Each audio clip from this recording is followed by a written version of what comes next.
Welcome to Pindar Poetry. We hope you learned something new. In this video, I will show how to make cornbread pudding step by step. Preheat oven to 350 degrees F and butter a baking dish. Crumble day-old cornbread into a bowl, whisk together 2 cups milk, 3 eggs, 1 tsp salt, and 2 tablespoons sugar. Fold in 1 cup grated cheese and chopped green onions. Pour mixture into dish, smooth top, and bake until golden and set, about 40 minutes total. Gather ingredients like stale cornbread, milk, eggs, cheese, butter, and seasonings so you have everything at hand.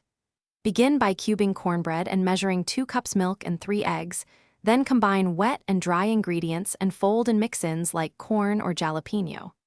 Taste and adjust salt or sugar, let the mixture rest for 10 minutes to absorb, and prepare the baking dish while the custard soaks in.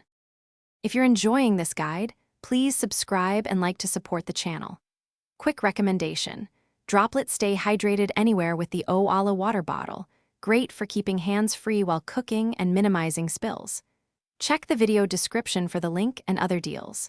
Supporting partners helps us make more recipes you love, and a small purchase goes a long way toward future content.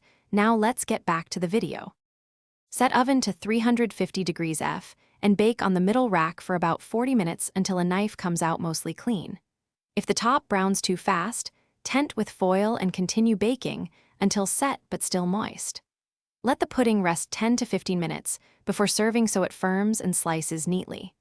Warm servings pair well with honey or butter, or in the microwave briefly for leftovers.